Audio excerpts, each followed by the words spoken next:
Surabaya, Pontianak, di Kupang, dan di mana saja Anda berada pagi hari ini. Saya bersyukur kepada Tuhan, karena satu perkara yang saya tahu, bahwa Yesus hidup. Dia sudah bangkit. Dia mengasihi setiap kita dengan kasih yang kekal, yang tidak berubah. Dan Yesus mau bukan saja untuk memberkati kita secara pribadi, tapi Dia mau supaya kami menjadi berkat bagi dunia di mana kami hidup hari ini. Seperti yang Pak Yusak katakan, saya mengenal Bapak Dimos Sekarian sudah 30 tahun lebih. Itu sebelum beliau meninggal, kami teman 30-an tahun. Lalu beliau meninggalnya sekitar 27 tahun yang lalu. Dan setelah beliau meninggal, anaknya Richard Sekarian menjadi International President dari Full Gospel Businessman Fellowship International. Dan beliau dan saya ke Jakarta 20-an tahun yang lalu, berkhotbah di Jakarta, melayani di Jakarta. Dan saya ingin katakan kepada bapak-bapak, ibu-ibu, tapi istimewa anggota dari Full Gospel Businessman Fellowship International, bahwa Tuhan selama 50-an tahun plus ini sudah memakai Full Gospel Businessman Fellowship International untuk jadi berkat buat bangsa-bangsa. Saya bukan saja sudah mengenal Bapak Dimos Sekarian dan keluarga, Richard dan keluarga, tapi hampir semua pemimpin-pemimpin Full Gospel Businessman di negara-negara, di mana saja, di Eropa, di Afrika, di Asia, di Amerika Serikat, di Brasil, di mana-mana, sudah menjadi teman baik selama 40-an tahun belakangan ini. Mungkin ada di antara bapak-bapak di Jakarta yang belum kenal pemimpin-pemimpin dari Full Gospel di Jakarta. Mungkin ada yang masih ingat Pak Medelu di Jakarta. Beliau waktu itu presiden atau turut terlibat di dalam Full Gospel di Jakarta. Masih banyak yang lain lagi yang Tuhan sudah pakai di seluruh dunia. Tapi ingin saya katakan kepada Bapak Ibu, anggota-anggota FGB MFI, bapak-bapak yang sekarang berada di dalam Zoom pagi ini, bahwa Tuhan Yesus sudah memakai banyak bapak-bapak dan ibu-ibu di seluruh dunia untuk mengabarkan Injil dan menjadi berkat buat bangsa-bangsa. Di dalam kitab Matius pasal yang ke-28, kita membaca firman Tuhan tentang hari Minggu pagi, di mana Yesus bangkit dari orang mati, bangkit dari kematian setelah beliau disalibkan di salib hari Jumat sebelumnya. Dan pada hari Minggu pagi itu, menurut Matius pasal 28, ada dua ibu yang namanya sama, Mary, jadi bisa kita katakan Mary atau Maria nomor 1 dan Maria nomor 2. Kedua Maria ini pergi ke kuburan tempat Yesus dikuburkan. Supaya cerita ini lebih relevan untuk abad 21 ini, saya ingin ceritakan begini. Maria nomor 1 dan Maria nomor 2.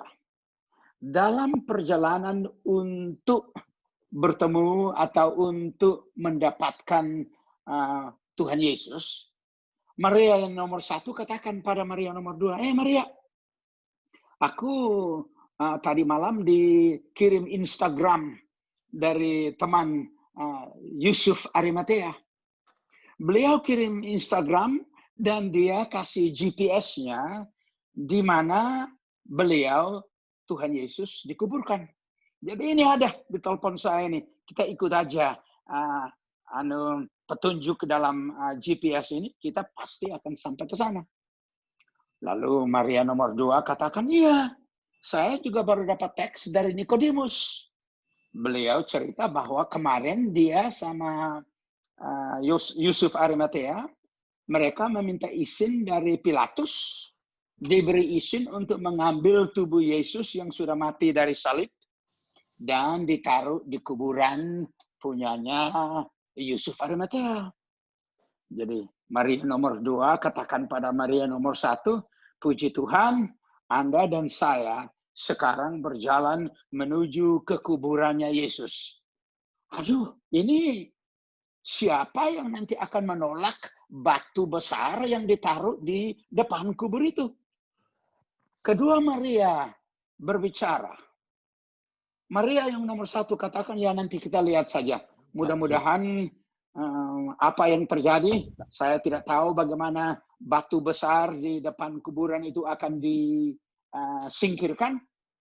Tapi Maria, dia bilang, saya ingat setahun, 2-3 tahun yang lalu, kita pergi ke tempat di mana ada upacara pernikahan. Dan dalam upacara pernikahan itu mereka kehabisan air anggur. Tapi saya masih ingat, waktu itu Yesus merubah air menjadi anggur. Dan karena kehadiran Yesus di dalam pernikahan hari itu, maka kebutuhan atau kecelakaan yang mungkin akan terjadi karena mereka kehabisan anggur, mujizat Tuhan menolong sehingga upacara pernikahan itu tidak rewel, tidak rusak, tetapi mereka yang berada pada pernikahan malam itu bisa mengalami akan kuasa Yesus yang merubah air menjadi anggur. Maria nomor 2 katakan pada Maria nomor 1, saya ingat itu. Wah, luar biasa. Saya ingat bagaimana mereka yang bekerja, pelayan-pelayan yang melayani mereka yang datang pada upacara pernikahan itu. Mereka mengambil air dari kolam, bukan dari kolam, dari bahasa Inggrisnya aja ya, dari well-nya itu ya. Ini saya sudah, maaf Bapak-bapak, 40-an tahun di luar negeri, jarang berkhotbah dalam bahasa Indonesia, sudah 40 tahun lebih, jadi ada beberapa kata saya yang lupa, tapi puji Tuhan Bapak-bapak mengerti. Jadi si pelayan itu mengambil air dari perigi. Sekarang dari perigi, lalu mereka mengisi 6 tempayan dengan air yang datang dari perigi. Dan waktu mereka mentaati perintah Yesus untuk mengambil air dari tempayan itu dan diberikan kepada mempelai laki-laki, mereka betul-betul kaget. Karena air yang dari perigi oleh kuasa Yesus sudah menjadi anggur yang lebih baik daripada semua anggur yang mereka minum sebelumnya. Jadi kita lihat di sini bagaimana Mary nomor 1 dan Mary yang kedua berbicara mengingat akan mujizat-mujizat yang sudah terjadi dalam kehidupan mereka akibat daripada mereka berjalan dengan Yesus selama 3 tahun lebih. Waktu Tuhan Yesus melayani di negara Israel dan melayani di antara banyak orang pada waktu itu. Seperti kesaksiannya Pak Weli dan Pak Heru. Ini kesaksian tentang apa yang Tuhan sudah buat dalam kesaksiannya Pak Heru 25 tahun yang lalu. Puji Tuhan, buat apa yang Tuhan sudah buat. Dalam kehidupan saya sendiri, saya sudah mengalami anugerah Tuhan yang besar. Saya dilahirkan di kota Niki-Niki di Pulau Timor. 55 tahun yang lalu, saya menerima Yesus sebagai juru selamat pribadi. Waktu itu saya berumur 19 tahun. Hari ini saya berumur 74 tahun. Sudah 55 tahun saya mengikuti Yesus dan melayani beliau di seluruh dunia. Tapi waktu saya umur 16 tahun, saya masih SMA kelas 1 pada waktu itu, saya sakit malaria. Bapak Ibu tahu bahwa di Indonesia, di Asia, di Afrika, penyakit malaria itu sangat uh, menimpa banyak orang, termasuk saya pada waktu itu. Jadi setelah saya sakit malaria, saya berdoa, aduh Tuhan, tolonglah ini sakit malaria ini enggak baik ini. Ini luar biasa penyakit ini. Saya minta Tuhan tolong sembuhkan saya. Saya pikir saudara-saudara yang mendengarkan kesaksian saya hari ini, mungkin mudah-mudahan tidak semua, tapi mungkin ada 1-2 Bapak Ibu yang pernah mengalami penyakit malaria. Tahu betapa susahnya penyakit itu. Saya berdoa 4 tahun, minum obat. Tapi penyakitnya tetap masih belum sembuh juga. Waktu itu ada kemungkinan buat saya untuk menerima beasiswa setelah tamat SMA di Timor, Kabupaten NTT, untuk belajar menjadi dokter di Petrus Lumumba University di Moskow pada waktu itu. Tapi sebelum saya menerima beasiswa untuk pergi ke Moskow, saya pikir, wah, kalau saya ke Moskow untuk belajar di Soviet Union pada waktu itu, tapi kalau saya pergi ke sana untuk belajar, pasti itu orang-orang komunis itu brainwash pikiran saya ini. Dia pasti bilang pada saya, oh, Yesus itu tidak ada, Alkitab itu tidak betul, dan sebagainya, dan sebagainya. Jadi saya katakan, Tuhan, kalau saya akan ke Moskow untuk belajar jadi dokter, saya perlu tahu bahwa Engkau, Yesus, adalah Tuhan yang hidup. Bahwa kuasamu tidak berubah kemarin, hari ini, dan selama-lamanya. Engkau bersabda di dalam Injil Matius, kalau kami berdoa, kami minta, pasti kami menerima. Kalau kami mencari, pasti kami menemukan. Kalau kami mengetuk pintu, pasti pintu akan dibukakan. Saya katakan, Tuhan, ini firman Tuhan. Firman Tuhan itu pasti benar. Kalau Tuhan sudah bersabda bahwa kalau kami berdoa, doa kami akan didengar oleh Tuhan, mengapa saya ini sudah hampir 4 tahun meminta disembuhkan, mencari kesembuhan, tapi tidak dapat kesembuhan. Pintu sudah hamba ketuk, tetapi pintu tetap tertutup. Tidak ada kesembuhan buat saya. Lalu saya berpikir pada waktu itu, lebih baik saya berlutut dalam kamar kecil, di pondok kecil di kota Soe pada waktu itu. Saya mau tanya pada Tuhan Yesus, mengapa saya sudah ke gereja sudah 19 tahun, Alkitab berkata bahwa Yesus Kristus tidak berubah kemarin, hari ini, dan selama-lamanya. Minta maka kamu akan dapat. Tapi mengapa saya sudah 4 tahun minta, tapi kok tidak dapat-dapat? Apa persoalannya? Jadi saya masuk ke kamar saya, berlutut di tanah. Ini kita tidak punya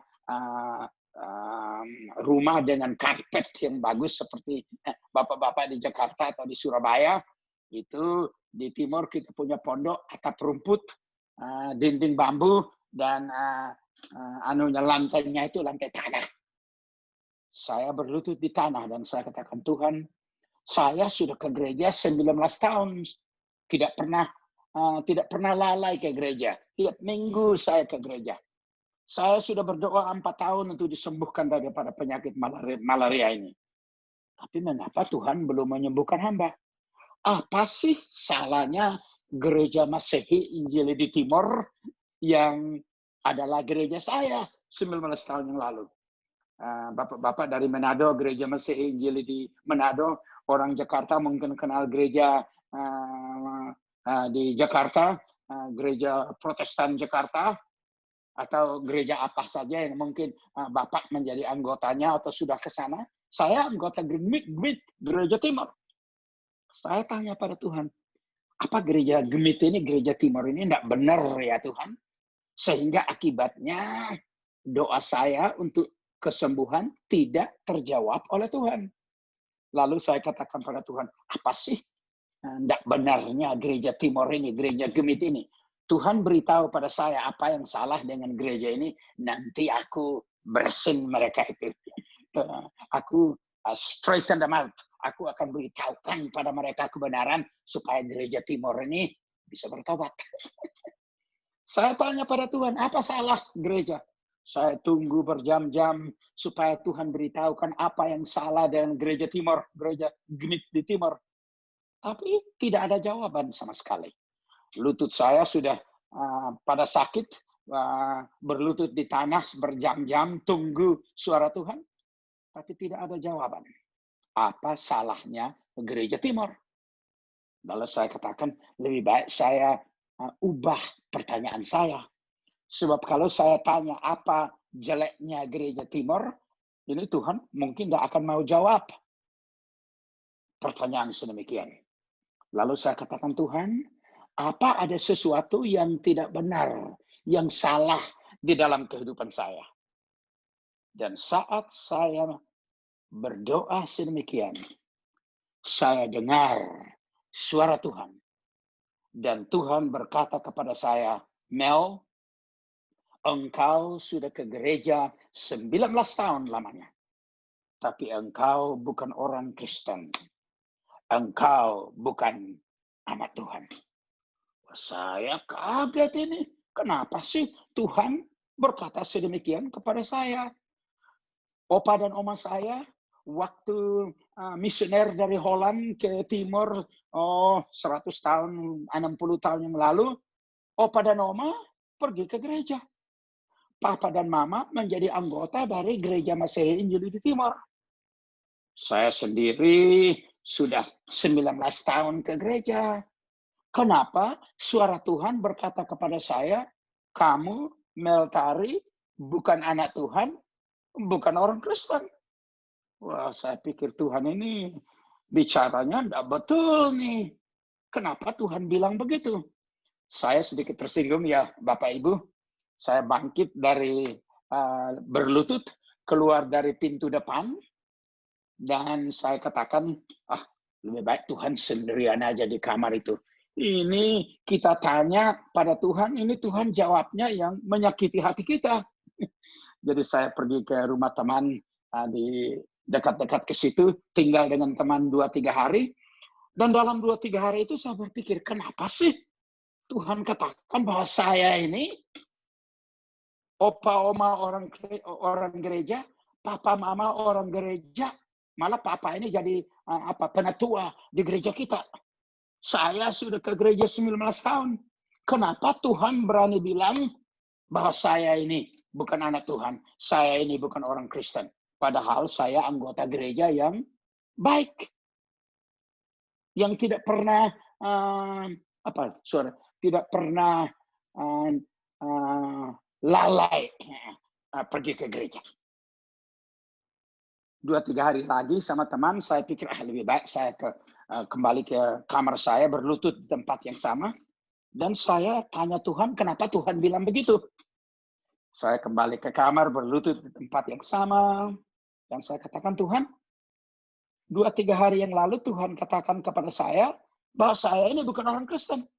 Nah, ingin saya tanya pada Tuhan, apa kalau saya ke gereja tiap minggu, apa itu tidak memberikan kepada saya the privilege, kehormatan untuk menjadi anak Tuhan? Kan kalau saya ke gereja, pasti saya jadi orang Kristen dengan pergi ke gereja. Oh, saya pikir ini suara Tuhan ini, Tuhan akan minta maaf. Karena Tuhan bilang pada saya 2-3 hari sebelumnya, saya bukan anak Tuhan. Sekarang saya tanya pada Tuhan, apa dengan pergi ke gereja, tidak itu memberikan kepada saya kesempatan atau kehormatan untuk menjadi anak Tuhan? Waktu saya bertanya pertanyaan sedemikian, saya dengar suara Tuhan. Dan ini yang Tuhan katakan kepada saya. Dia katakan, Mel, kalau engkau pergi ke kandang sapi seminggu sekali, apa kamu akan jadi sapi karena kamu pergi ke kandang sapi? Saya lalu pikir, aduh Tuhan ini Ada-ada aja cara beliau berbicara. Tetapi saya pikir firman Tuhan itu, suara Tuhan itu benar. Saya atau Anda bisa pergi ke kandang sapi sekali seminggu. Anda bisa tidur di kandang sapi tiap malam. Tapi Anda tidak akan berubah menjadi sapi karena masuk atau pergi ke kandang sapi. Anda mungkin berbau sapi, Anda mungkin kotor atau lebih kotor dari sapi, tapi Anda tidak akan menjadi binatang, tidak menjadi sapi karena Anda pergi ke kandang sapi sekali sebulan, sekali seminggu, atau mungkin tidur di sana tiap hari. Lalu saya berpikir, kalau saya tidak menjadi sapi dengan pergi ke kandang sapi, maka saya bisa mengerti apa yang Tuhan katakan. Saya sudah ke gedung gereja 19 tahun tiap minggu. Kalau orang menyanyi, saya ikut menyanyi. Kayak Pak Heru bersaksi itu, atau Pak Willy mungkin. Orang angkat tangan di gereja, saya angkat tangan. Tapi waktu itu di gereja Masih Injil di Timur, kita tidak angkat tangan ya. Itu tidak boleh itu. Yang boleh angkat tangan di gereja, Bapak Ibu tahu, kecuali Bapak Pendeta. Pada akhir daripada upacara di gereja, baru Bapak Pendeta mengangkat tangan beliau dan memberkati jemaat sebelum jemaat pulang ke surga. Di gereja saya pada waktu itu, nah kalau gereja Bethel, gereja Pentakosta, Bapak tahu kalau ke sana, Bapak Pendeta angkat tangan, jemaat angkat tangan memuji Tuhan. Karena Alkitab katakan, angkatlah tanganku dan besarkanlah nama Yesus, nama Tuhan. Jadi memang di gereja-gereja lain orang angkat tangan, gereja saya enggak. Tapi pada hari itu, saya menerima Yesus sebagai juru selamat pribadi. Tuhan katakan, suara Tuhan katakan kepada saya, Mel, kamu tidak menjadi sapi karena pergi ke kandang sapi. Lalu saya ingat, oh ya, saya sudah ke gereja. Tapi cuma pergi ke gedung gereja tidak menjamin bahwa saya ini anak Allah dan saya ini orang Kristen. Sebab Tuhan Yesus berkata kepada Nikodemus dalam Yohanes pasal 3 ayat yang ke-16. Karena demikianlah Allah mengasihi dunia ini, sehingga dikaruniakannya anaknya yang tunggal itu. Berkat Allah buat dunia, karunia Allah buat dunia diberikan di dalam oknum pribadi Tuhan Yesus. Hanya di dalam Yesus kita menerima hidup yang kekal, pengampunan dosa, dan menjadi orang percaya, orang Kristen, anak Allah. Itu sebabnya di dalam kitab Yohanes pasal 1 ayat yang ke-12, Yohanes berkata begini, seberapa banyak yang menerima dia, Yesus, karunia Allah buat orang berdosa, saudara dan saya. Kalau kita menerima Yesus di dalam hati dan hidup kita, kita mendapatkan kuasa, kita dijaminkan bahwa kita ini anak Allah, orang Kristen. Waktu itu saya sadar, memang saya sudah ke gereja 19 tahun, tapi saya belum mempunyai hubungan pribadi dengan Yesus. Saya belum menerima Yesus sebagai juru selamat pribadi. Bilang aja ya Pak, kalau Anda pagi hari bangun pagi ini lapar ya, sebelum mengikuti Zoom ini. Lalu istri datang pada Anda, Pak Willy atau Pak Heru. Istri katakan, ini sebelum kamu Zoom sama Pak Yusak sama Pak Meltari, ini ada teh, ini ada kopi, minum dulu. Atau ini ada kue, makan dulu. Nah, Bapak Ibu tahu bahwa kalau tehnya diminum pasti akan menolong tubuh ini.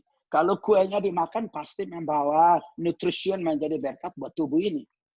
Tapi kalau ibu, istri memberikan kepada Bapak teh atau kue, Bapak Ibu tahu bahwa teh atau kue itu bisa jadi berkat. Tapi tidak saja kita akan lihat akan teh dan kue itu dan katakan, oh ini bagus. Tapi teh dan kuenya itu ditaruh di meja tidak pernah dimakan, maka makanan itu, teh itu, kue itu tidak akan membawa berkat buat tubuh Anda. Sedemikian juga dengan Yesus. Yesus adalah karunia berkat yang diberikan Bapa di surga kepada kita orang berdosa. Tetapi kalau kita tidak menerima akan karunia itu, pribadi Yesus dalam hidup kita, maka Alkitab berkata, kita tidak akan menerima hidup yang kekal. Sebab hidup yang kekal hanya ada di dalam Yesus, karunia Allah buat manusia. Oh, saudara-saudara, pada waktu itu, saya berumur 19 tahun. Saya terima Yesus sebagai juru selamat pribadi. Haleluya. Dan setelah saya terima Yesus sebagai juru selamat pribadi, saya masih ingat 55 tahun yang lalu. Saya tahu, saya yakin bahwa dosa saya sudah diampuni dan disucikan oleh darah Yesus. Bapa di surga adalah Papa saya. Surga adalah rumah yang akan saya pergi setelah saya meninggalkan dunia ini. Amen. Dan hidup yang kekal sudah saya terima dan saya miliki karena berkat Yesus, pribadi Yesus, anugerah Allah yang sudah saya terima di dalam kehidupan saya. Begitu gembiranya saya, Bapak Ibu, saya bangkit daripada berlutut, keluar dari pintu depan, bertemu dengan teman yang sudah ke gereja dengan saya. Saya katakan kepada teman, kamu perlu lahir baru. Kamu perlu terima Yesus sebagai juru selamat pribadi. Sebab kamu dan saya udah ke gereja bertahun-tahun. Sudah menyanyi, sudah segala macam. Tapi kamu belum terima Yesus sebagai juru selamat pribadi. Kamu perlu bertobat, terima Yesus hari ini. Maka kamu pun akan menerima pengampunan dan hidup yang kekal. Kamu akan menjadi orang Kristen, anak Tuhan yang sejati. Teman terima Yesus, saya sudah terima Yesus. Lalu saya katakan pada teman, kamu ke sana, jurusan sana, saya ke jurusan sini. Tiap teman-teman kita atau siapa saja yang kamu ketemu, beritahukan kepada mereka bahwa mereka perlu terima Yesus sebagai juru selamat pribadi. Teman saya ke jurusan utara, saya ke selatan. Bapak Ibu, 2 minggu kemudian, antara saya dan teman saya bersaksi kepada teman-teman di situ, sekitar 100-an lebih daripada teman-teman kami yang menerima Yesus sebagai juru selamat pribadi. Mereka semua lahir baru, anggota gereja Masehi Injili di Timur, sudah bertahun-tahun ke gereja, tapi belum terima Yesus. Tapi dalam tempo 2 minggu, mereka sudah terima Yesus. Anak muda umur 19, 20 tahun yang lalu, kami bersaksi kepada mereka, dan mereka merangkul menerima Yesus sebagai juru selamat pribadi mereka. Saya pergi pada Bapak Pendeta Daniel, beliau sudah meninggal sekarang. Saya katakan, Pak Pendeta, ini ada teman-teman 100 lebih yang sudah bertobat terima Yesus. Apa saya bisa dapat kunci gereja supaya kita ke gereja malam-malam, minggu malam untuk adakan Bible study, penyelidikan Alkitab dan berdoa bersama-sama. Karena gereja biasanya pagi hari jam 10-an, malam biasanya tidak ada gereja. Jadi saya minta pada Pak Pendeta kalau kita bisa pakai gedung gereja untuk berdoa dan ada Bible study, penyelidikan firman Tuhan. Pak Pendeta katakan, oke, ini kuncinya. Yang penting kalau kamu sudah selesai, gedung gerejanya dikunci, yang penting diatur sehingga tidak ada yang kotor atau apa, boleh kamu pakai. Minggu pertama kami ke gereja. Baca firman Tuhan, belajar firman Tuhan, berdoa bersama-sama. Teman-teman, sama umur dengan saya waktu itu, 100-an lebih. Minggu kedua, tanggal 26 September tahun 1965, hampir 55 tahun yang lalu. Waktu kami berdoa malam itu, tiba-tiba ada sesuatu yang terjadi seperti yang dapat Anda baca di dalam kitab Kisah Rasul pasal yang kedua. Waktu kami berdoa, tiba-tiba kami dengar suara seperti angin ribut yang datang di gereja.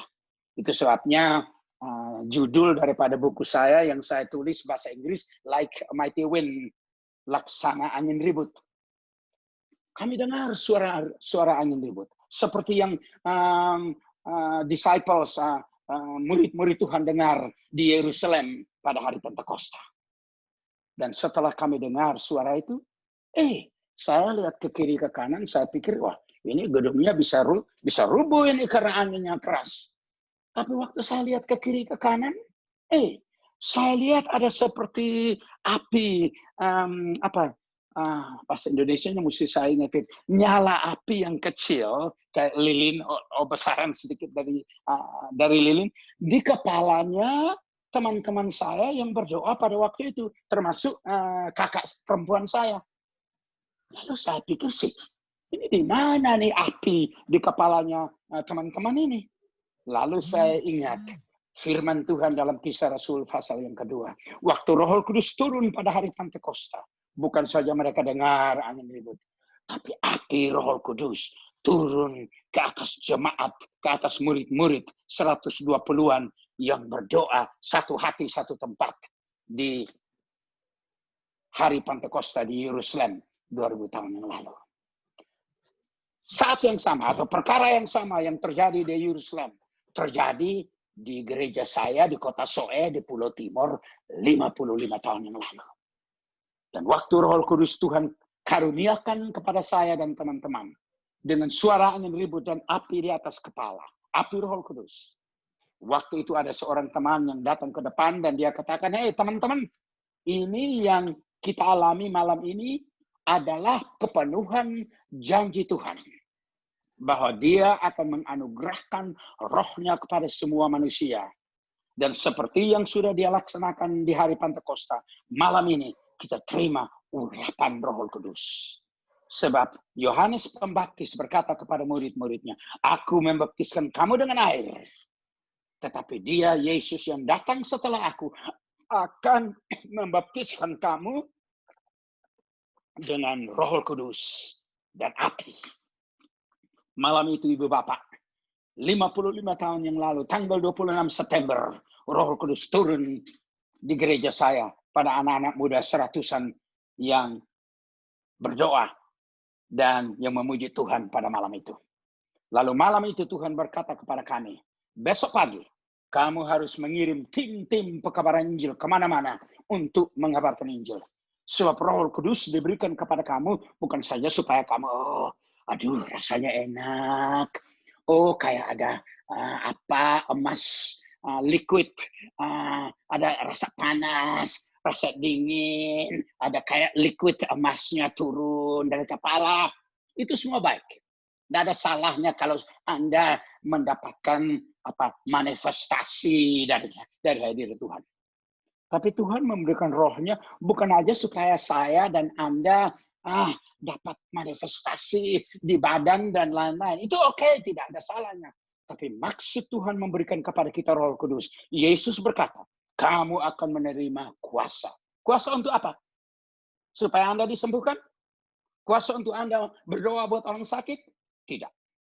Yesus berkata, kamu akan mendapat kuasa supaya kamu menjadi murid-muridku yang bersaksi membawakan Injil dari Yerusalem ke Yudea, ke Samaria, sampai ke ujung-ujung bumi. Hadirat Roh Kudus, kuasa dan api Roh Kudus diberikan kepada kita supaya kita ini boleh membawakan Injil Yesus kepada mereka jutaan dan ribuan di dunia yang masih belum bertobat dan belum mengenal akan Tuhan Yesus.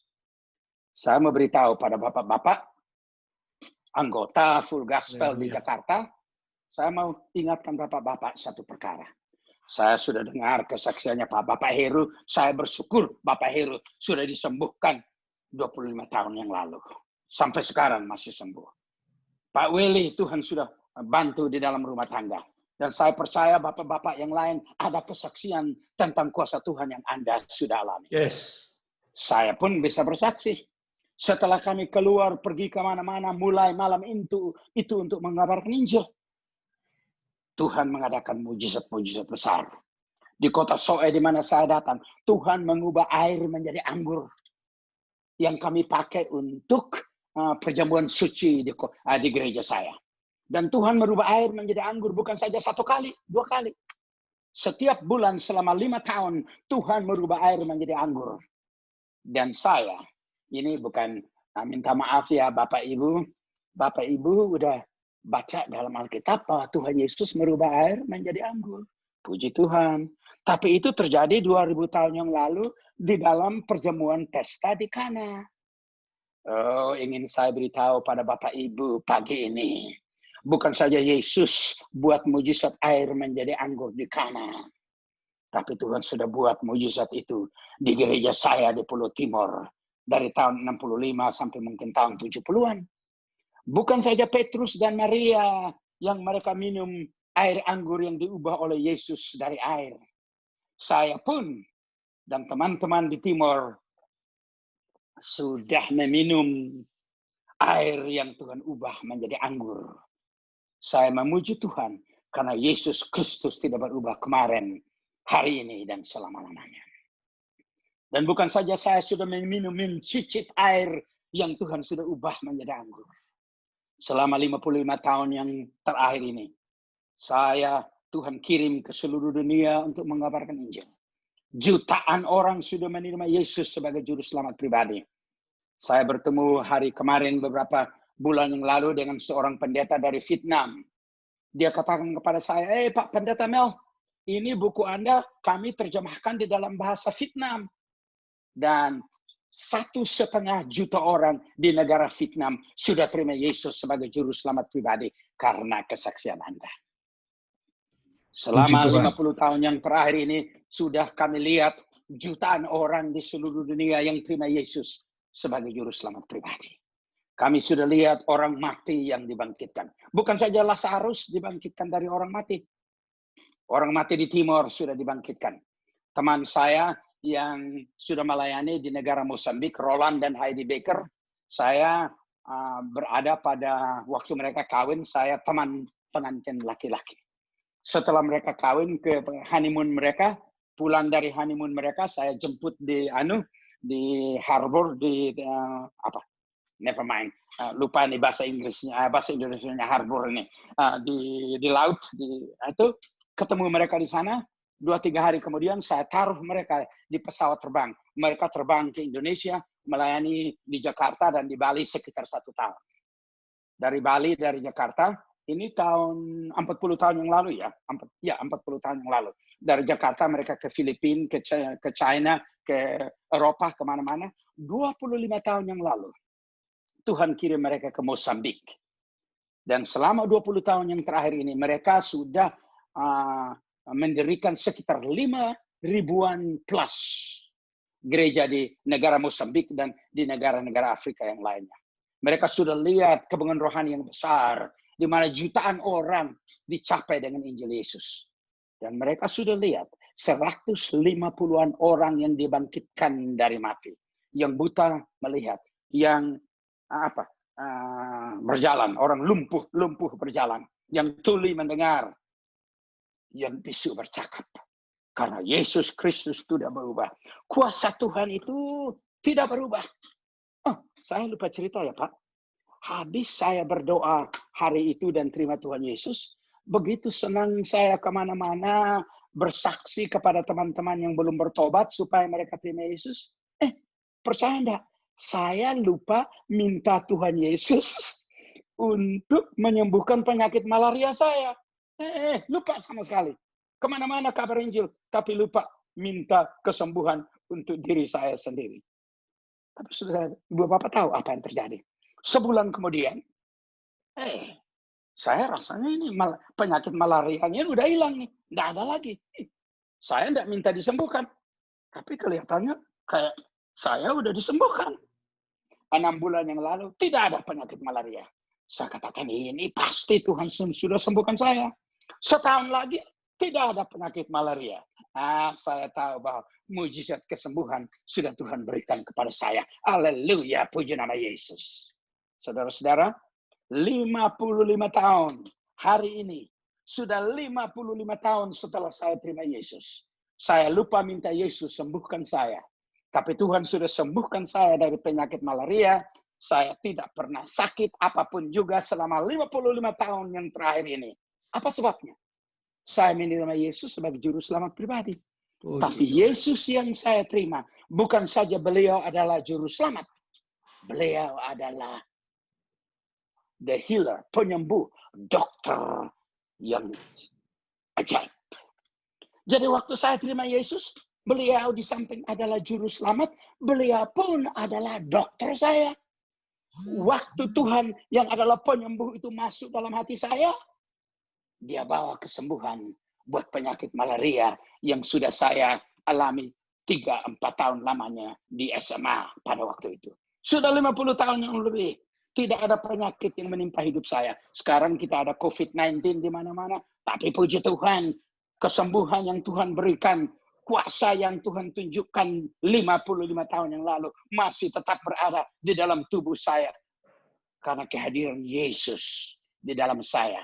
Kehadiran Yesus di dalam Pak Heru, Pak Yusak, saudara-saudara sekalian. Anda terima Yesus sebagai juru selamat pribadi. Bukan saja Anda akan diselamatkan dan terima hidup yang kekal. Anda pun sudah menerima Yesus penyembuh dokter ajaib itu. Dan dia akan menyembuhkan Anda dari penyakit apapun juga. Seperti yang sudah dia buat Pak Heru. Anda dapat disembuhkan saat ini. Kalau Anda sedang sakit, maka sekarang dalam nama Yesus, sembuhlah engkau. Yes. Dalam nama Yesus, aku perintahkan penyakit kanker atau penyakit apa saja yang ada dalam tubuh Anda. Pergi, tinggalkan anak Tuhan ini. Dan dalam nama Yesus, terimalah mujizat kesembuhan dari Yesus yang tinggal di dalam Anda oleh kuasa Roh Kudus yang ada di dalam Anda. Sembuhlah engkau saat ini. Terimalah akan kuasa Tuhan.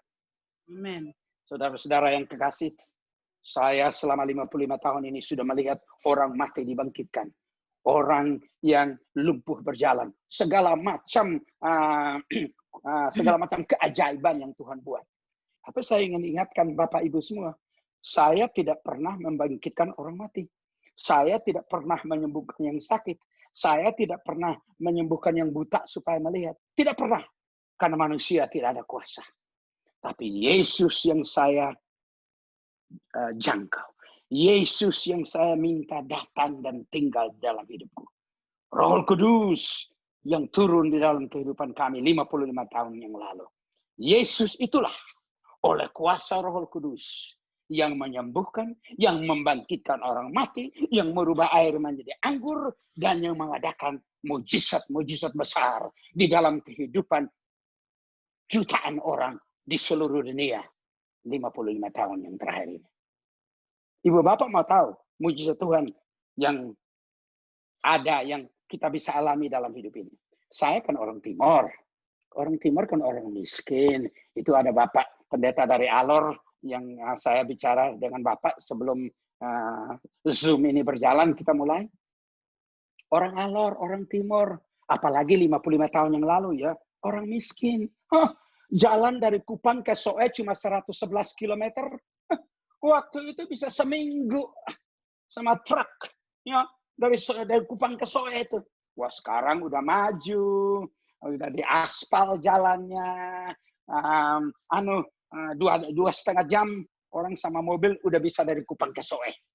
Oh, saya masih ingat tahun 70-an dari Surabaya ke Jakarta, orang naik kereta api dari Surabaya ke Jakarta sepanjang malam.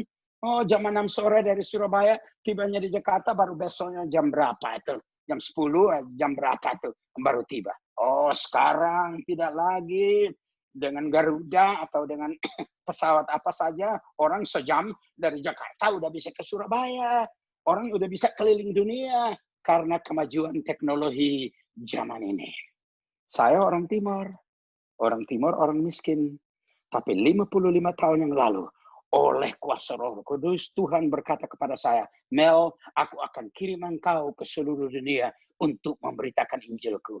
Seperti yang aku sudah tugaskan kepada murid-muridku di Yerusalem, di Galilea 2000 tahun yang lalu. Maria nomor 1 dan Maria nomor 2. Mereka ke kubur mencari Yesus yang mati. Tapi Tuhan, Alkitab katakan ada earthquake, gempa bumi yang besar. Lalu malaikat berkata kepada kedua Maria, jangan ke sini. Dia tidak ada di sini. Kamu mencari Yesus. Tapi dia sudah hidup. Dia tidak berada di kuburan. Dia ada di Galilea. Pergi dan beritahu kepada murid-muridnya, Petrus dan Yohanes dan lain-lain. Petrus dan Yohanes pada waktu itu sedang lockdown ya, sedang bersembunyi di rumah-rumah mereka karena mereka takut orang-orang Yahudi, orang-orang Rom yang mungkin yang sudah menyalibkan Tuhan mereka mungkin datang bikin mereka susah.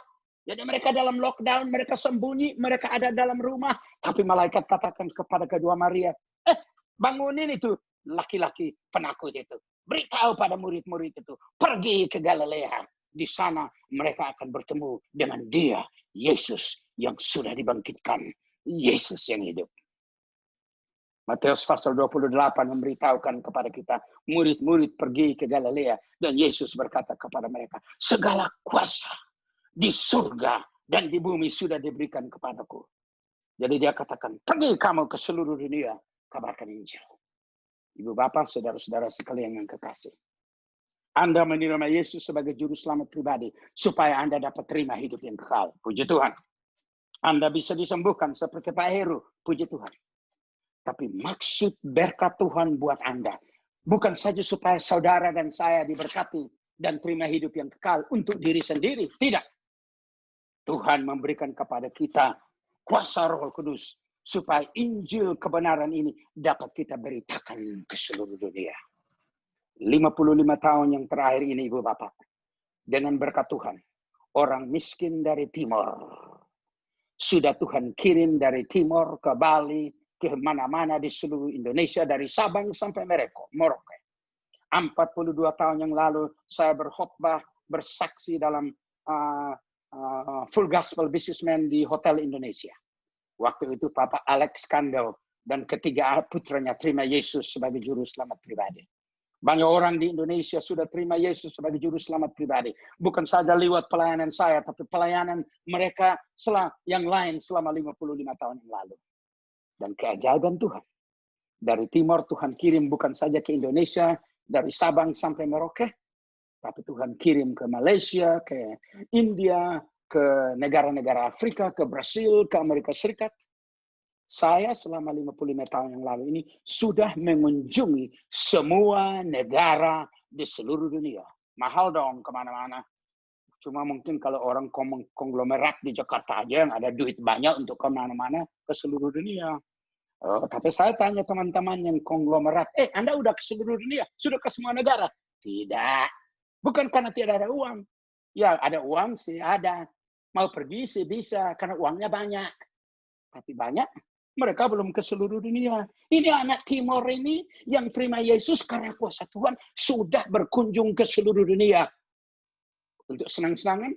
Nah, untuk memberitakan berita Injil bahwa Yesus sudah datang, lahir di Bethlehem. Dia sudah disalibkan di kayu salib, mati dan dikuburkan. Tapi 3 hari kemudian dia sudah bangkit dan memberikan kepada murid-muridnya kuasa Roh Kudus supaya Injil dapat diberitakan ke seluruh dunia dengan kuasa yang sudah dia terima. Kuasa di surga dan di bumi yang Allah sudah berikan kepada beliau. Ibu bapak, saudara-saudara sekalian yang kekasih, mari saya cerita sedikit.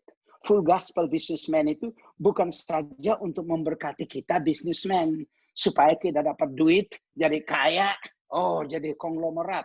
Kalau Tuhan berkati Anda kaya, enggak apa-apa. Itu semua bagus. Tapi sebabnya kita dijamah oleh Yesus dan Roh Kudusnya ialah supaya kita membawa Injil yang kekal ini kepada dunia yang terhilang. Supaya mereka pun bisa menerima hidup yang kekal. Supaya Allah menjadi Bapa mereka. Supaya hidup yang kekal bisa mereka terima. Dan mereka pun bisa mengenal Tuhan yang sudah dikaruniakan Allah Bapa kepada mereka sekalian. Supaya dosa mereka pun bisa diampuni. Dan surga menjadi rumah mereka yang kekal. Ibu Bapak tahu, hidup ini sederhana, bukan aja sederhana, hidup ini sementara, temporary, sementara. Bapak mungkin hidup 70 tahun, pulang ke surga. Mungkin ada yang 100 tahun, pulang ke surga. Ada orang lebih muda daripada itu, hidup sementara itu berakhir, lalu hidup yang kekal itu akan mulai. Pertanyaan hari ini ialah, Anda sudah menerima Yesus, bukan saja hidup yang sementara ini akan berakhir, tapi kalau hidup yang sementara ini berakhir, Anda ada hidup yang kekal selama-lamanya. Puji Tuhan.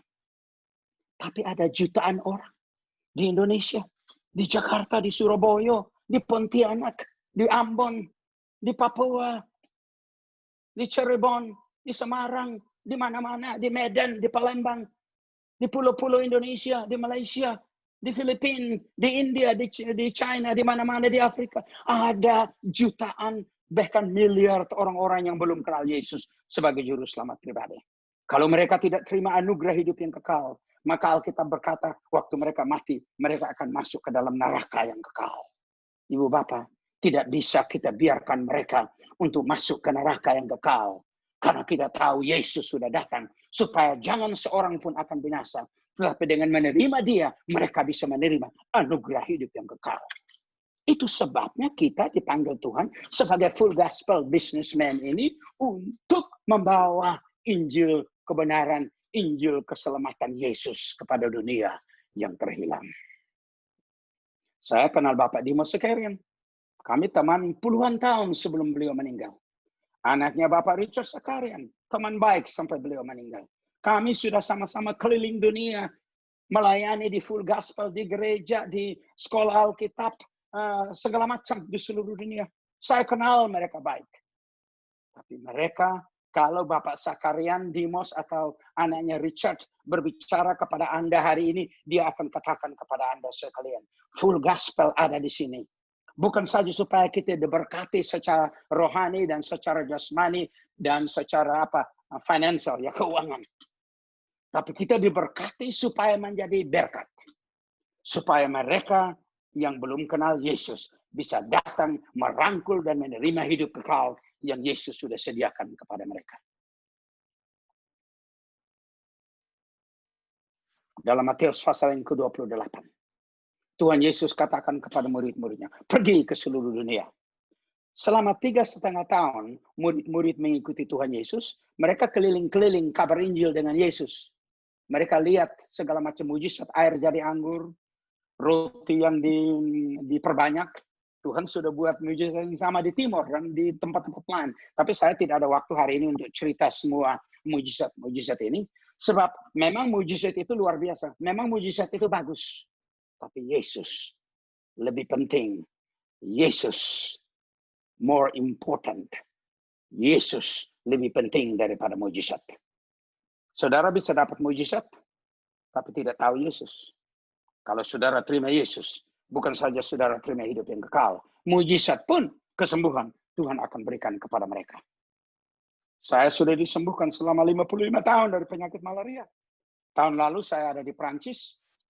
Seorang pendeta muda dari Afrika, dia teks buat saya. Ini dunia modern ya. Dia panggil saya Papa Mel karena saya orang umur sudah 74 tahun. Dia baru umur 40-an. Jadi dia katakan, "Hey Papa Mel, bisa saya ada di Paris, bisa kita ketemu di Marseille supaya Papa Mel doakan saya supaya saya bisa terima urapan Roh Kudus dan api yang fresh, yang baru, yang fresh ya, yang never mind. Segar. You understand what I'm saying? Ya? Segar, yang segar. Urapan yang segar. Iya, urapan yang segar, urapan hari ini. Terima kasih Pak. Yes, ya. amin. Ini udah 40-an tahun tidak berkhotbah bahasa Indonesia, jadi 1-2 kata hilang. Tapi saya mau cerita pada saudara, waktu Tuhan suruh saya ke Amerika Serikat 45 tahun yang lalu, saya katakan, Tuhan, tidak mau saya ke Amerika Serikat, tidak ada duit, tidak ada secepet pun untuk kemana-mana, masa bisa ke Amerika Serikat? Bahasa Inggrisnya tidak betul. Kalau tidak apa-apa, orang tamat SMA tidak apa-apa. Bahasa Inggrisnya dia bilang no what. Inggris keruan itu.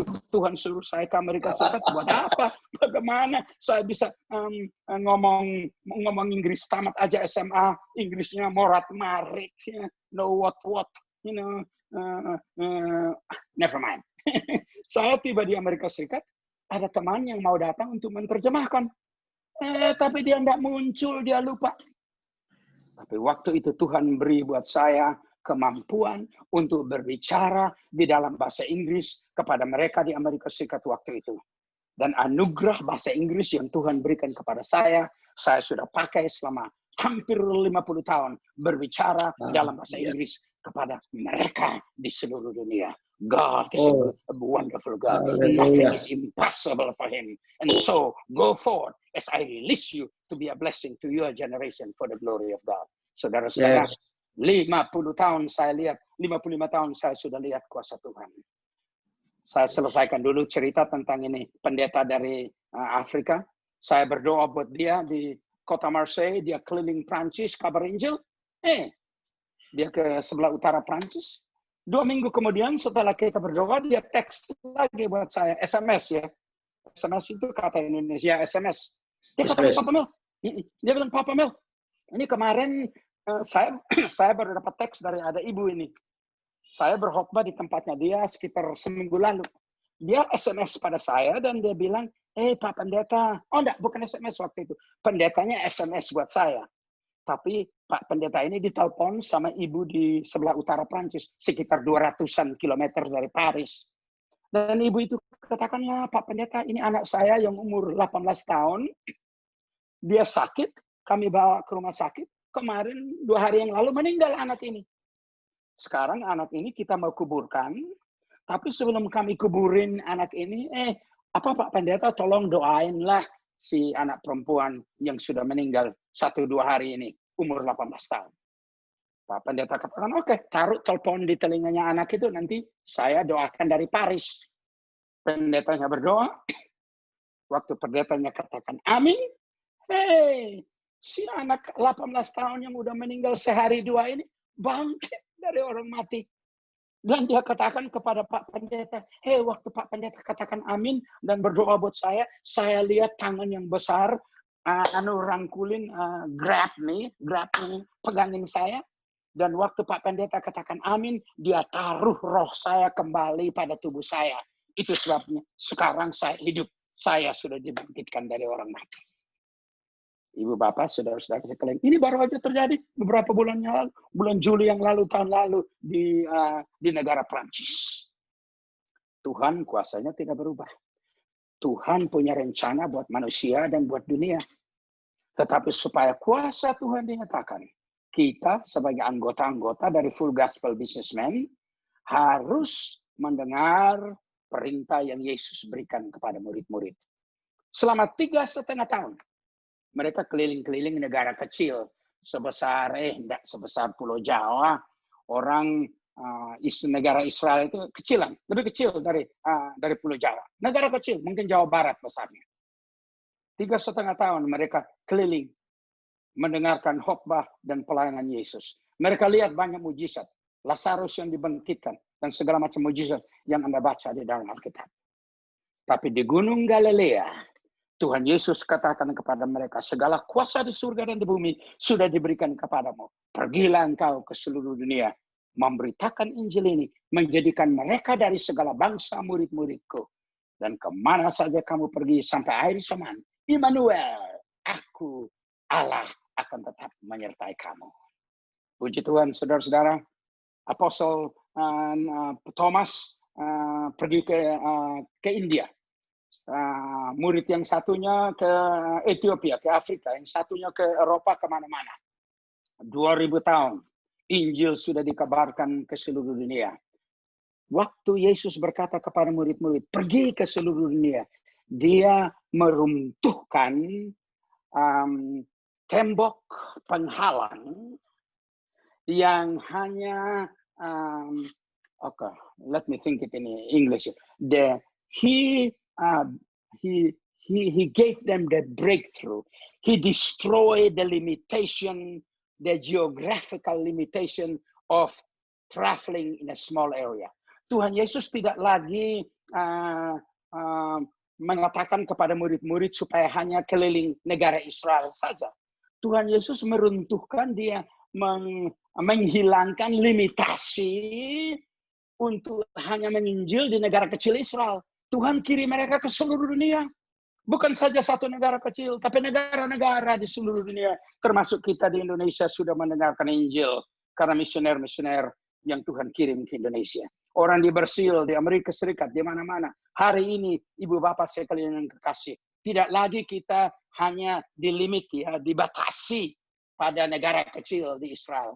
Tidak dibatasi hanya mengabarkan Injil pada katakanlah 10 juta orang. 5 juta orang, tidak tahu berapa banyak pada zamannya Yesus. Zaman kita ini, saudara-saudara, kita bisa pergi ke seluruh dunia. Dan ada 7,8 billion. Billion itu miliar, ya apa? 7,8 billion orang-orang di dunia ini. 3-4 billion belum kenal Yesus sebagai juru selamat pribadi. Itu sebabnya. Ini tantangan buat Full Gospel Businessman Fellowship International di Indonesia. Jangan hanya terima Yesus dan terima urapan Roh Kudus. Tetapi setelah menerima Roh Kudus dan api, bawalah Injil kuasa, Injil kerajaan Allah ini ke seluruh dunia. Dan kalau Anda membawa Injil kerajaan Allah ke seluruh dunia, baru Anda akan lihat kuasa Tuhan dinyatakan. Saya bersaksi tentang kebenaran ini. Selama 55 tahun yang terakhir ini, saya sudah lihat kuasa Tuhan dinyatakan di seluruh dunia. Yang mati dibangkitkan, yang lumpuh berjalan, yang buta melihat, yang tuli mendengar, yang bisu berbicara. Dan yang lebih daripada itu, jutaan orang dari segala latar belakang agama, dari bangsa-bangsa di dunia, dari Afrika, di Eropa, di Asia, di Amerika, di Australia, dan di mana-mana, yang sudah menerima Yesus sebagai juru selamat pribadi. Dan Anda akan menemui mereka waktu Anda pulang ke surga kapan-kapan saja di hari besok.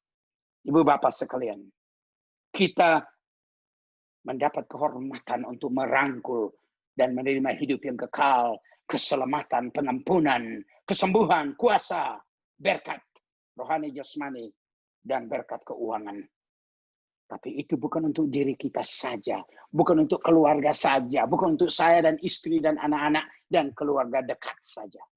Tapi supaya apa yang Tuhan sudah berikan kepada kita, Injil yang sudah kita terima, kita kabarkan kemana-mana. Ini adalah tantangan yang saya mau beri buat anggota-anggota Full Gospel Businessman. Anda yang mendengarkan suara saya hari ini. Pak Heru, Pak Yusak, bapak-bapak yang lain dari Pontianak, dari mana-mana. Orang Full Gospel ini udah diberkati Tuhan. Oh, punya usaha, punya pabrik di mana-mana. Tuhan sudah memberkati Anda. Anda udah punya berkat yang lebih daripada yang Anda bisa makan, yang bisa pakai untuk anak-anak di sekolah lain, di mana, di Amerika, kayak di Eropa, kemana-mana. Pakailah berkat yang Tuhan sudah berikan untuk membawa Injil ini ke seluruh dunia. Sebab kalau Anda tidak memakai kesempatan ini untuk membawa Injil ke seluruh dunia dengan berkat yang Tuhan sudah terima, maka Anda kalau tiba saatnya pulang ke surga, Anda akan pulang ke surga. Tapi saya berjanji ya, Anda mungkin konglomerat. Tapi kalau Anda mati, duit yang berjuta-juta itu ikut sama Anda. Sudah tentu tidak. Saya bisa, ini tidak usah sebut ya, karena kita tidak maksud untuk to embarrass, memalukan siapa saja. Tapi ada orang kaya, konglomerat dari Jakarta yang udah meninggal. Anak-anaknya dapat duitnya papa. Yang hidup sekarang dapat duitnya papa. Papanya pergi ke surga tidak ada apa-apa dalam tangan. Terkecuali kalau papa selama masih hidup pakai harta yang Tuhan berikan kepadanya untuk memberitakan Injil ke seluruh dunia. Maka papa akan masuk surga dengan jiwa-jiwa beratus dan beribu yang sudah datang kepada menerima Yesus. Karena harta, uang, waktu yang dia pakai untuk memberitakan Injil kepada mereka. Papa mungkin masih ingat Steve Jobs. Dia orang kaya yang bikin ini telepon iPhone yang kita pakai ini. Steve Jobs waktu meninggal, dia punya sekitar 8-9 billion dollars yang dia dapat. Orang kaya dia. Tapi waktu dia meninggal karena penyakit kanker pankreasnya beberapa tahun yang lalu, tidak ada $1 pun yang ditaruh di kuburan. Kalau ditaruh di kuburan pun tidak akan menguntungkan siapa saja. Dia orang kaya. Tapi dia mati sendiri. Yesus cerita tentang orang kaya dan Lazarus. Orang kaya, punya rumah besar di Kelapa Gading, punya rumah besar di Kebayoran. Orang punya bank, punya perusahaan besar. Yesus katakan waktu dia mati, dia ditaruh di tempat di mana apinya tidak dapat dipadamkan. Tapi si Lazarus yang miskin ditaruh di dalam pangkuannya Abraham. Itu tidak berarti kalau Anda miskin, Anda masuk surga, Anda kaya, Anda masuk neraka. Bukan. Masuk surga atau masuk nerakanya itu tergantung apa Anda sudah terima Yesus sebagai juru selamat pribadi. Itu kriteria satu-satunya. Hubungan Anda secara pribadi dengan Yesus menentukan apa Anda terima hidup yang kekal dan pulang ke surga atau tidak. Tetapi yang indah, anggota Full Gospel Businessman, Dimas Shakarian berikan banyak dari harta benda yang dia punya. Saya kenal beliau, dia punya ranch yang besar dengan ribuan sapi, dia jual susu dan segala macam. Dari uang yang dia dapat, dia pakai itu untuk pergi ke mana-mana di seluruh dunia dan mendirikan chapter-chapter, international and national chapters di mana-mana di seluruh dunia. Waktu Dimas Shakarian masih hidup, chapter-chapter di dunia waktu itu sekitar 4.000-an di negara-negara. Sekarang sudah mungkin lebih banyak, tapi beliau pakai harta yang Tuhan berikan untuk beliau untuk membawa Injil kepada mereka yang terhilang, supaya mereka pun bisa terima Yesus. Dan waktu mereka bawa Injil kepada mereka yang terhilang, di sanalah dan pada waktu itulah kuasa Tuhan dinyatakan. Alkitab berkata bahwa murid-murid membawa Injil kepada orang-orang terhilang. Dan waktu mereka mengikuti, mereka taat kepada suara Yesus untuk membawa Injil kepada mereka yang terhilang. Pada saat itulah kuasa Tuhan dinyatakan. Saya mau katakan ini dalam bahasa Inggris aja ya, lebih enak katanya. Saya selalu katakan kepada orang-orang di mana-mana, never look for a miracle. Jangan cari mujizat, but pursue Jesus, cari Yesus, and pursue the lost, cari yang terhilang. So kalau Anda mencari Yesus dan mencari yang terhilang, surga dan mujizat akan pursue you, akan mencari Anda, akan mendapatkan Anda, dan Anda akan lihat kuasa Tuhan. Kalau Anda cari mujizat, Anda tidak akan dapat mujizat. Tapi kalau Anda cari Yesus dan cari yang terhilang, mujizat akan Tuhan berikan dan lepaskan di dalam kehidupan dan pelayanan. Haleluya. Ibu Bapak, saudara-saudara sekalian yang tercinta, saya bangga dengan orang Indonesia. Saya mau katakan bahwa Tuhan punya banyak maksud buat gereja di Indonesia. Yes. Dan saya percaya Full Gospel Businessman, Anda sekalian sudah datang mengenal Yesus. Tapi penting sekali Anda pakai hidup Anda, waktu Anda, harta Anda, kesehatan yang Tuhan sudah berikan, dan wadah Full Gospel Businessman ini. Jangan pakai cuma untuk diri sendiri. Yesus berkata, apa gunanya kalau orang mempunyai seluruh dunia, mempunyai segala sesuatu, tapi jiwanya binasa. Mari kita pakai kesempatan ini untuk mencari jiwa-jiwa, untuk membawa mereka yang sudah terhilang kembali ke rumah Bapa dengan menerima Yesus sebagai juru selamat pribadi. Dan kalau Anda buat itu, saya janji berdasarkan firman Allah, Anda akan lihat kuasa Tuhan yang besar. Orang bangkit, orang mati dibangkitkan, yang buta melihat, yang sakit kanker disembuhkan. Kayak Pak Heru, penyakit itu disembuhkan Tuhan 25 tahun yang lalu. Anda akan melihat kuasa Tuhan. Tapi kuasa Tuhan hanya akan dilepaskan kalau Anda dan saya fokus buat Tuhan Yesus. Dan fokus buat jiwa-jiwa yang terhilang, yang perlu kita cari. Kalau kita buat itu, saudara, kuasa Tuhan akan dilepaskan. Kuasa Tuhan akan diberikan. Dan Anda akan lihat perkara-perkara besar. Seperti yang Dimas Shakarian dan Richard Shakarian sudah alami dalam Full Gospel Businessman 60-an tahun yang terakhir ini. Full Gospel Businessman Indonesia. Anda ada kehormatan dan ada kesempatan untuk mencapai negara Indonesia dan negara-negara dunia dengan Injil kebenaran dan Injil keselamatan Tuhan Yesus. Jangan wasted, jangan jangan sia-siakan kesempatan ini.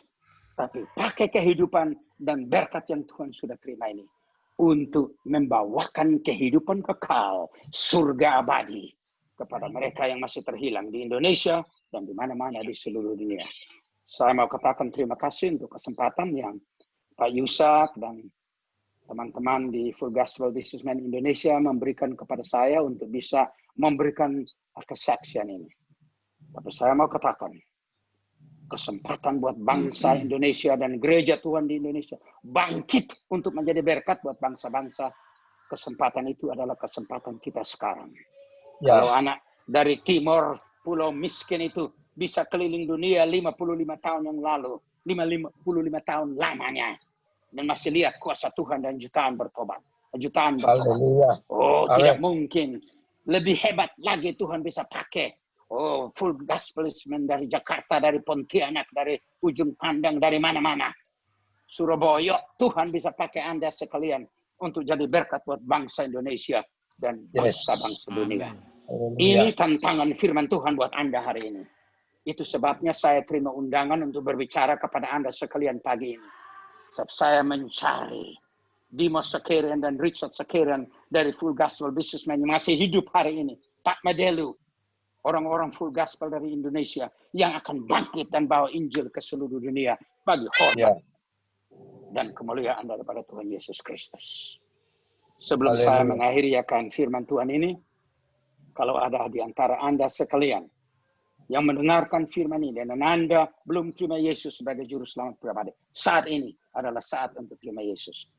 Tapi kalau Anda sudah terima Yesus, saya mau berdoa buat Anda sekalian untuk urapan segar Roh Kudus dan api.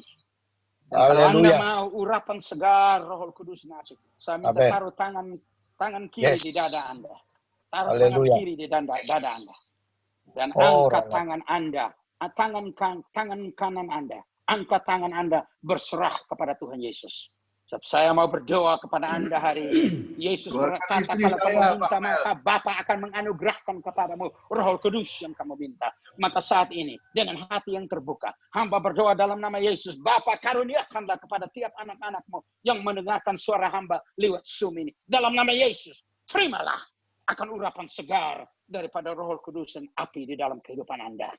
Bukan saja supaya Anda diberkati, tapi supaya Anda menerima kuasa untuk membawa kabar Injil ini dari Jakarta sampai Merauke, dari Ambon sampai ke Sabang, dari Singapura sampai ke Timur, dan kemana-mana di seluruh dunia, pada bangsa-bangsa dunia, Anda akan membawa firman Tuhan ini supaya mereka diselamatkan dan nama Tuhan akan dipermuliakan. Tuhan memberkati Anda, bukan saja supaya Anda diberkati, tapi dengan Anda diberkati, Tuhan mau Anda menjadi berkat bagi dunia di mana Anda hidup hari ini. Kalau ada yang sakit, Tuhan Yesus, hamba minta supaya kuasa Roh Kudus menjamah mereka hari ini. Dan dalam nama Yesus, sembuhlah engkau. Terimalah kesembuhanmu. Bangkit. Dan layanilah Tuhan. Taati suaranya. Sisa hidup Anda sampai Maranatha. Yesus datang kembali. Berkati saudara-saudara hamba, Bung Alex Kando dan semua anggota Full Gospel Businessman di Indonesia. Berkati mereka semua Tuhan. Dan jadikan mereka berkat bagi bangsaku, bangsa kami, bangsa Indonesia tercinta. Dan dari Indonesia ke dunia, bagi hormat dan kemuliaan nama Tuhan Yesus, Raja di atas segala raja. Tuhan satu-satunya yang adalah juru selamat, yang mencintai kami sekalian dengan kasih yang kekal. Amin, amin, dan amin.